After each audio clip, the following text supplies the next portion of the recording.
नमस्कार, मैं दीपक रावत आपके साथ में और आप देख रहे हैं गढ़वाल एक्सप्रेस। साथियों, इस समय दिल्ली में शीतकालीन संसद सत्र चल रहा है और लगे हाथ प्रधानमंत्री नरेंद्र मोदी जी का एक बयान सामने आ जाता है। वो कह देते हैं कि मौसम का मजा लीजिए। आप भी मौसम का मजा लीजिए। जो दिल्ली प्रदूषण के मानकों पर इंडिया के अंदर सबसे टॉप मोस्ट सिटी में है, वहां पर शीतकालीन सत्र में प्रधानमंत्री मोदी जी सबसे पहले ये कह देते हैं कि मौसम का मजा लीजिए। आप भी मौसम का मजा लीजिए। वहीं विपक्ष मांग कर रहा है एसआईआर पर जांच की। तो एसआईआर पर जांच के विषय में जब विपक्ष कहता है तो वहां पर मोदी जी कह देते हैं विपक्ष के लिए कि भाई ड्रामाबाजी मत कीजिए, एक्शन कीजिए, एक्शन होना चाहिए। ड्रामा करने के लिए जगह बहुत होती है, जिसको करना है करते रहें। यहाँ ड्रामा नहीं, डिलीवरी होनी चाहिए। नारे के लिए भी जितने नारे बुलवाने हैं वो पूरा देश खाली पड़ा है। वाकई में एक्शन होना चाहिए और एक्शन उन चीजों पर होना चाहिए जिन चीजों की मांग समय समय से उठाई जा रही है। समय समय से मांगे तो उठाई जाती है कि पॉल्यूशन को कम करने की जो दिल्ली का एक्यूआई इंडेक्स है टॉप पर पहुंच चुका है, उस पर जांच के लिए कहा जा रहा है। एसआईआर पर जांच के लिए कहा जा रहा है। जो वहां के वोटर काटे गए हैं भारी संख्या में, उन पर जांच के लिए कहा जा रहा है, परंतु नहीं, उन पर एक्शन नहीं होगा। एक्शन होगा तो विपक्ष जिस जांच के लिए कह रहा है उस पर एक्शन नहीं होना है। एक्शन होना है तो कुछ और चीजों पर एक्शन होना है। वहीं ज्ञानेश कुमार जी ने पूर्व में कहा था कि भाई हम मतदाताओं के, माताओं के, बहनों की अगर हम वीडियो या विजुअल साझा करेंगे तो ये कहां तक ठीक है। सुनिए उस समय ज्ञानेश कुमार जी ने क्या कहा था। क्या अपनी माताओं, बहुओं, बेटियों सहित किसी भी मतदाता की सीसीटीवी वीडियो चुनाव आयोग को साझा करनी चाहिए क्या? और अब चुनाव आयोग एक वीडियो साझा करता है। एक तरफ तो बीएलओ आत्महत्या कर रहे हैं, बीएलओ मरते जा रहे हैं, और दूसरी तरफ जो चुनाव आयोग है एक वीडियो साझा करता है जिसमें वो कहता है कि बीएलओ लोगों को तनाव हटाने के लिए उनसे डांस करवाया जा रहा है। डांस का वीडियो तो भेज सकते हैं, डांस का वीडियो तो चुनाव आयोग अपलोड कर रहा है सोशल मीडिया पर, परंतु जो चीज मांगी जा रही है वहां से मतदाता सूची मांगी जा रही है तो वो चीज वहां नागवार गुजरती है उनको। तो सोचिए किस तंत्र के नीचे हम रह रहे हैं, हम कार्य कर रहे हैं और किस सिस्टम से हम क्या मांग कर रहे हैं। नजीमाबाद का यूनुस बना चमोली का स्थायी निवासी और 2015 में स्थायी निवास प्राप्त करने के बाद सरकारी स्कूल में गेस्ट टीचर के तौर पर भर्ती हुआ 2015 में, और 2015 के बाद ये 2025 चल रहा है और अब जाकर उसकी जांच हुई है और डीएम के आदेश हुए हैं।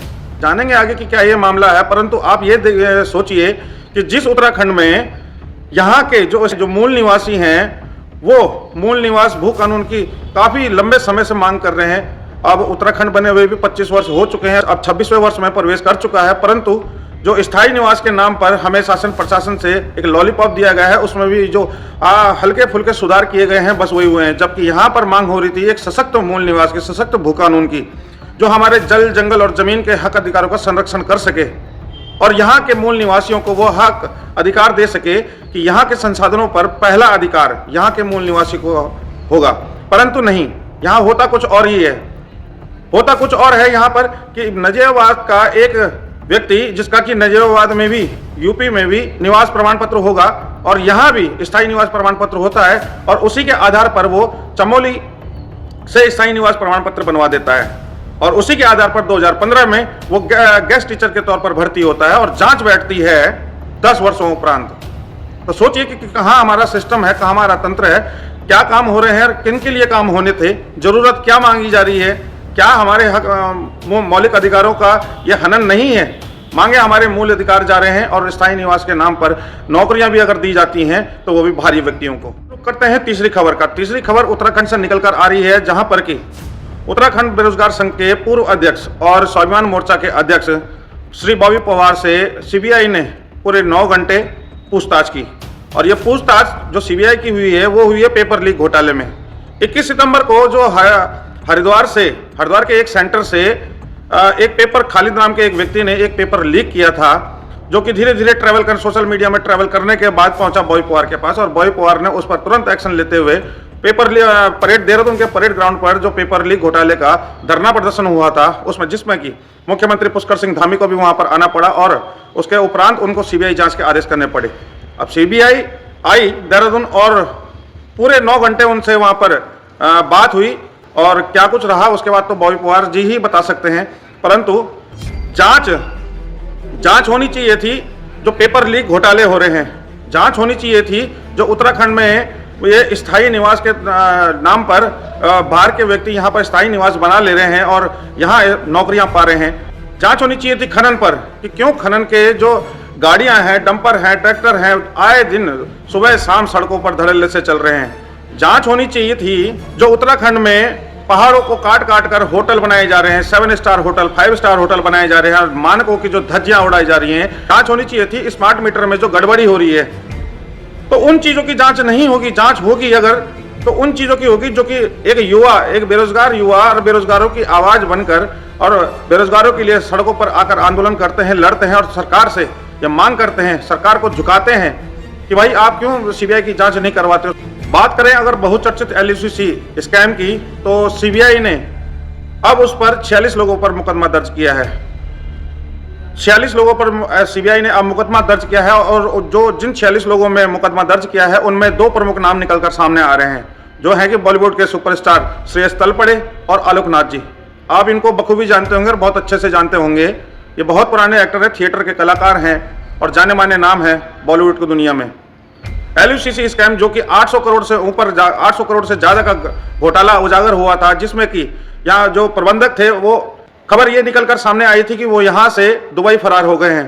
परंतु अब इतने दिनों के उपरांत सीबीआई उन पर मुकदमा 46 लोगों पर मुकदमा दर्ज करती है और आप देखेंगे कि कोटद्वार में भी LUCC का 100 दिनों से ऊपर हो चुका है, धरना प्रदर्शन चल रहा है। LUCC का धरना प्रदर्शन श्रीनगर में भी चल रहा है, देहरादून में भी चल रहा है, समय समय पर चला है और वो फुटेज आपने देखी है सोशल मीडिया के माध्यम से। परंतु जब 800 करोड़ से ऊपर का गबन हुआ है तो सरकार का सवाल ये है कि सरकार की नाक के नीचे ये कैसे हो गया, कैसे ये घोटाला हो गया 800 करोड़ से ऊपर का, और जो संलिप्त व्यक्ति था जिसने ये घोटाला किया है वो कैसे देश से फरार हो गया। हजारों महिलाएं आज सड़कों पर हैं और काफी महीनों से सड़कों पर हैं, परंतु उनकी सुध-लेवा सरकार भी जब जागती है तो उस कुंभकर्ण की नींद से जागती है, ऐसा लगता है, जो कि 6 महीने खाता था और 6 महीने सोता था। तो अब इतने समय बाद अगर सरकार जागी है और सीबीआई को केस हैंडओवर हुआ है, तो सीबीआई ने जब 46 लोगों पर मुकदमा किया है तो उम्मीद करेंगे हम कि जल्द से जल्द उन पर कार्रवाई हो और जल्द से जल्द ये सामने आए कि वो 800 करोड़ रुपए का घोटाला इन्होंने क्या किसकी सह पर किया और जो जो उससे हताहत हुए हैं, जो जो उससे प्रभावित हुए हैं, उन लोगों को उनको मुआवजे की राशि, उनकी राशि वापस की जाए। तो चलिए दोस्तों, फिलहाल के लिए आज इतना ही। जल्द मिलेंगे कुछ नई खबरों के साथ में।